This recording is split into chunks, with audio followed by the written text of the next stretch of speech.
Today I'm making a simple and delicious Mediterranean style spinach and feta egg skillet with sausage. This recipe is packed with flavor, comes together in one pan, and makes an incredible breakfast, brunch, or even a quick dinner. Let me show you how I made this. I start with 6 large eggs in a mixing bowl, a half a teaspoon of salt, and a 1/4 teaspoon of black pepper. Add 2 tablespoons of heavy cream, then whisk everything together until smooth and fully combined.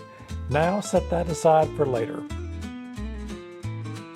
Next, cook your sausage patties in a skillet over medium heat until they're fully cooked and beautifully browned on both sides.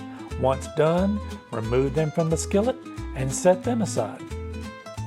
In the same pan, add 1 tablespoon of butter and olive oil. As soon as the butter melts, stir in the garlic and a pinch of red pepper flakes for a little heat and extra flavor.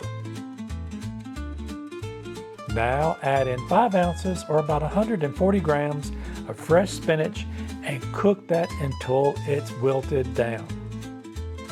Pour the egg mixture right under the center of the skillet and let it sit so that the eggs can begin to set slightly before gently mixing everything together. As the eggs are cooking, crumble some feta cheese over the top so it softens slightly in the warm skillet. Plate everything up, then top with the cooked sausage patties and a little more feta cheese for a perfect finishing touch. And there you have it, a simple Mediterranean-inspired spinach and feta egg skillet that's rich, savory, and packed with flavor. Don't forget to like, share, and subscribe, and I'll see you in my next video. Bye-bye now.